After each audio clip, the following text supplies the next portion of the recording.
commanding voice from the pulpit has now been silenced. A once respected bishop is facing allegations that may shake the very core of today's church leadership. What truly unfolded behind Bishop Ellis's shocking fall from grace? And could this signal the beginning of a spiritual reckoning for leaders who've strayed dangerously far from Scripture? Stick with me, because what you're about to hear might forever change how you view church authority. When a spiritual leader falls, the shockwaves extend far beyond the pulpit. They test the faith of thousands and leave behind a trail of unanswered questions. And in the case of Bishop Charles H. Ellis III, man once held in high regard across the nation, the recent scandals surrounding his ministry has sparked intense discussion. Many are now asking, was this merely a personal failing, or does it point to something far deeper festering within today's church leadership? In this video, we're diving deep into the full unraveling of Bishop Ellis's story. From the earliest troubling whispers to the explosive public fallout that left his congregation reeling, we'll uncover the uncomfortable truths that many church leaders would rather stay hidden, and show how this situation is sounding the alarm across ministries nationwide. You'll find out what insiders are quietly discussing behind church doors, how financial missteps, personal indiscretions, and moral failings collided into one disastrous collapse, and why some are saying that Bishop Ellis's downfall is a prophetic warning to the broader church. You'll be shocked at who attempted to sweep things under the rug and who finally decided to speak out. This is where it gets intense. So get ready, we're breaking it all down step by step. And believe me, you'll want to stay with us until the very end. Long before the headlines and before the scandal, there was a man confidently walking in the path of a giant. Bishop Charles H. Ellis III didn't just take over a church, he inherited a legacy. His father, the late Bishop David Ellis Sr., had founded Greater Grace Temple in Detroit, Michigan, one of the country's most influential Pentecostal churches. When Bishop David passed away, all eyes landed on Charles.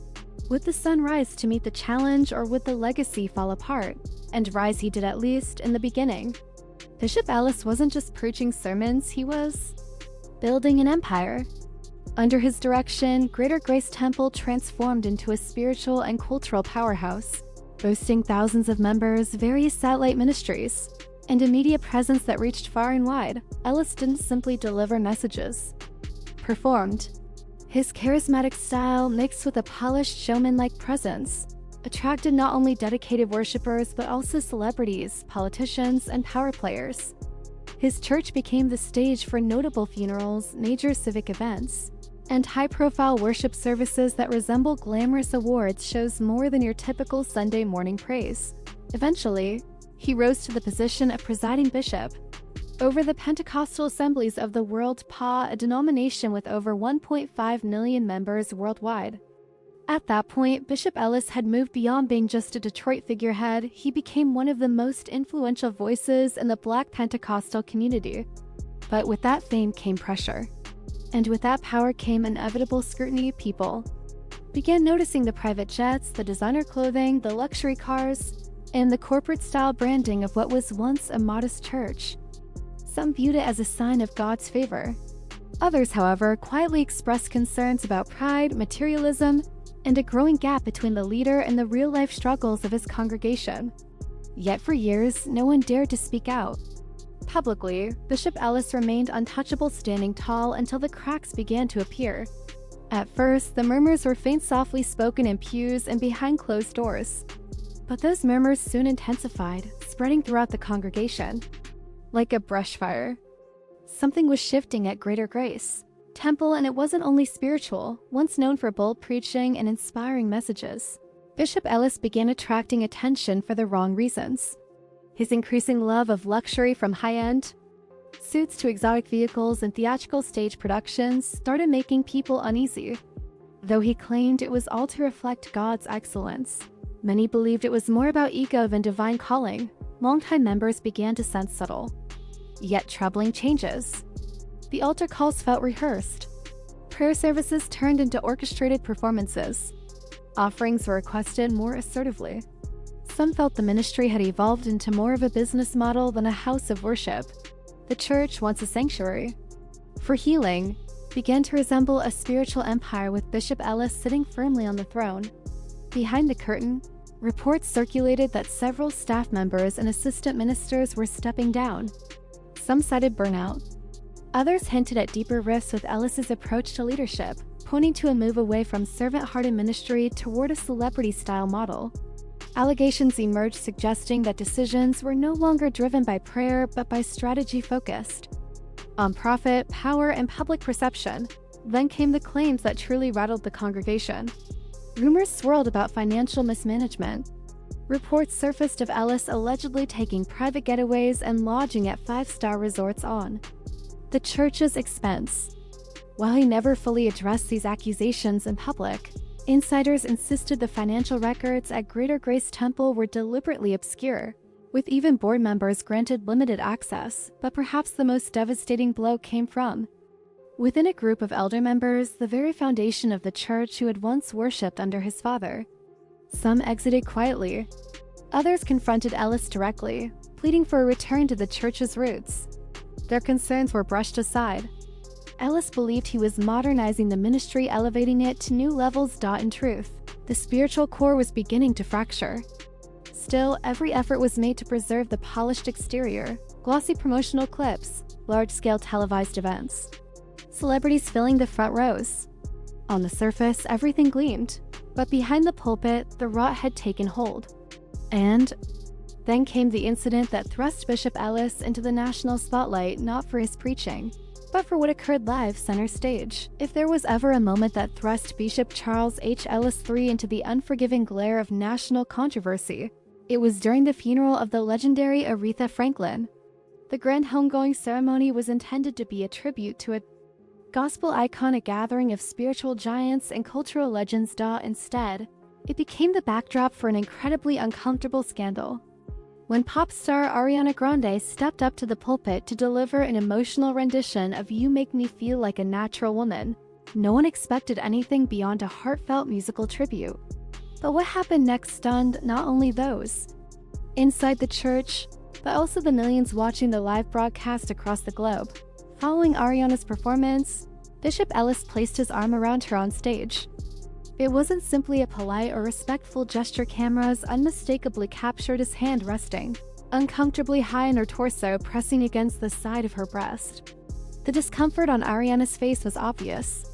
She nervously laughed, subtly tried to lean away, but Ellis continued to hold on, seemingly unaware or unwilling to release his grip. Initially, some viewers speculated it might have been unintentional, but Ariana's forced smile and Ellis's firm grasp told a different story. When slowed down, video clips circulated rapidly online. Twitter exploded. Instagram was flooded with reactions. Hashtags like #RespectAriana and #Church2 began trending worldwide in just a few hours. Major outlets including CNN, The New York Times, and The Guardian picked up the story. Critics were unrelenting. Women's rights activists, entertainers, and even fellow pastors condemned the bishop's behavior as inappropriate, especially in a church during a funeral, no less.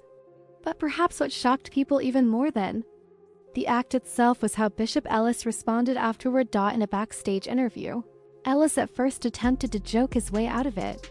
He made a remark about Ariana's name, saying he had thought Ariana Grande was a new menu item at Taco Bell.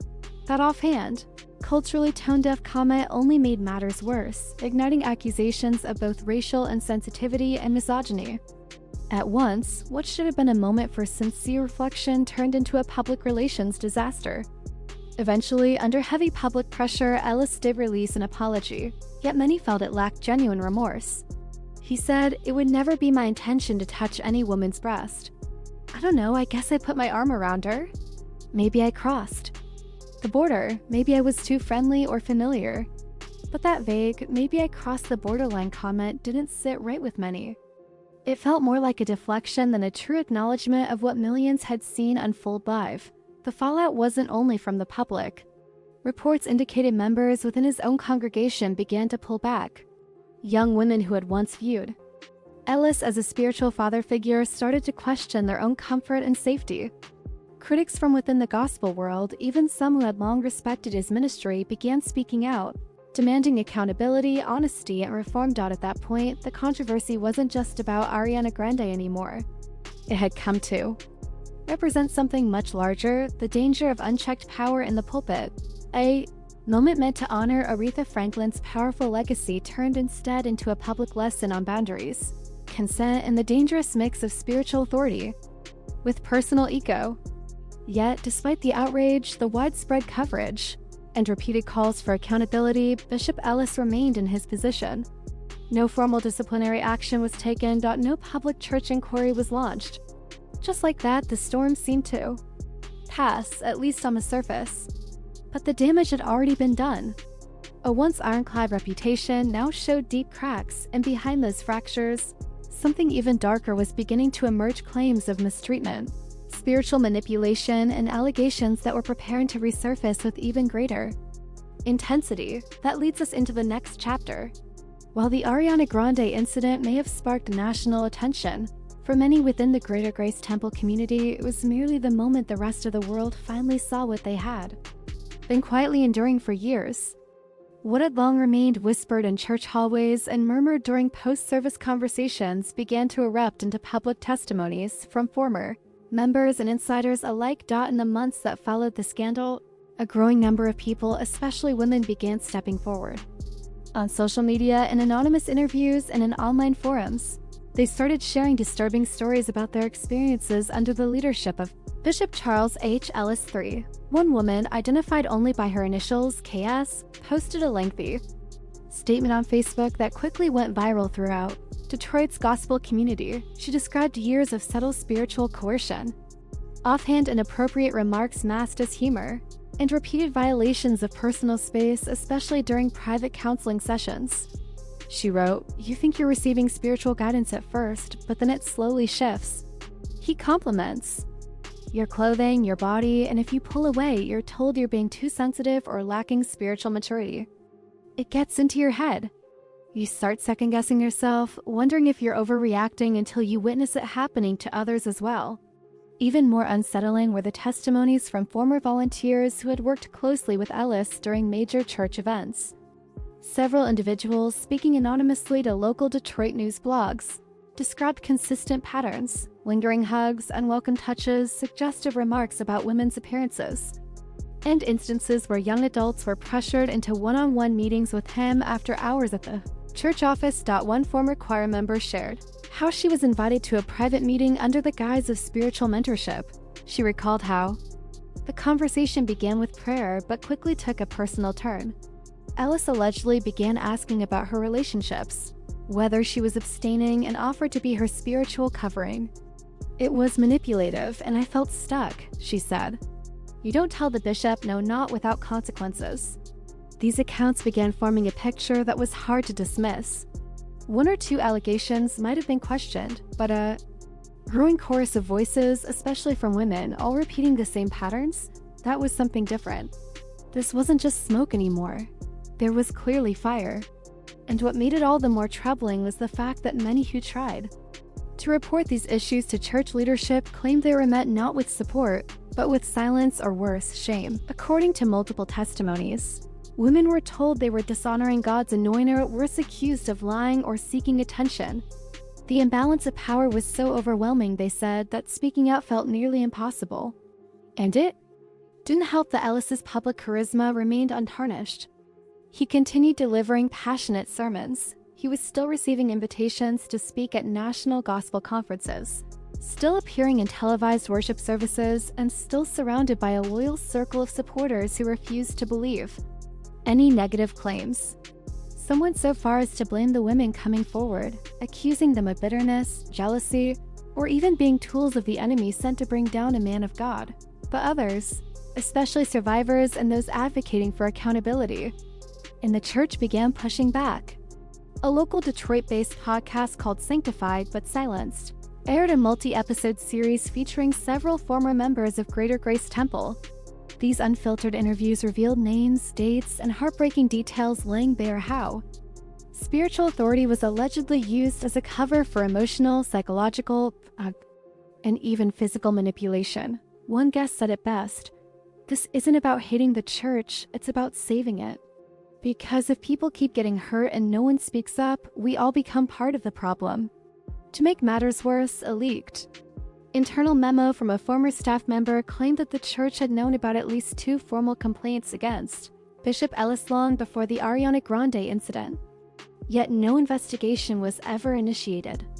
Instead, those women were reportedly urged to forgive, pray, and move on. By this point, the questions were too big to ignore. How long had this been happening? And how many people had suffered quietly, without support? Because this wasn't just about a single moment on stage with a pop star. It was about a culture, one that allegedly enabled a man to operate unchecked for years, using his influence and title to avoid consequences. And though Bishop Ellis continued to deny any misconduct, framing it instead as misunderstood friendliness, the testimonies continued to mount, one after another like bricks forming a wall. A case was being built not in a legal courtroom, but in the court of public opinion. But the story doesn't stop there. What followed next would shake not only Ellis's image, but the foundation of the church itself. Here's where the conversation shifts dramatically. Many of Bishop Ellis's defenders insist this isn't just a fall from grace, it's a deliberate takedown. A witch hunt fueled by jealousy, political power plays, and a society increasingly eager to see faith leaders fall. There's no denying that today's spiritual figures live under extreme scrutiny. Every sermon, every post, every word is dissected in the unforgiving age of cancel culture. But others argue something much deeper is happening. They see this as divine justice, a reckoning. A moment where the mask is being removed from ministries built more on charisma than on character. A moment when those who've forgotten the weight of their platform are being reminded often painfully that leadership in the church is about more than gifting. It's about integrity, humility, transparency. And ultimately, this isn't only about Bishop Ellis. It's about a recurring pattern, one we've seen time and time again. Pastors leading double lives. Congregations left wounded and disillusioned. The reputation of the church dragged through scandal after scandal while the world watches, entertained by the drama. So what are we really witnessing? A spiritual leader being unfairly crucified by social media? Or a long overdue reckoning for someone who lost their way? Conclusion, the final word, let's be honest. Whether you believe Bishop Ellis's fall is justified or exaggerated, it forces critical questions onto the table for every church leader today. Are they living behind the scenes what they preach from the pulpit? Are they genuinely serving their communities or simply building personal brands? And more importantly, what happens when the platform starts to matter more than the purpose? Because whether we accept it or not, the spotlight is on the church. And it's not just coming from the media or critics. It's coming from God himself. If this story teaches us anything, it's this: your title won't save you. Your influence won't protect you. And your followers won't cover you. Only your character, your humility, and your willingness to be truly accountable will keep you standing. And maybe, just maybe, what's happening to Bishop Ellis isn't simply about his fall. It's a warning to every leader still standing before they fall too.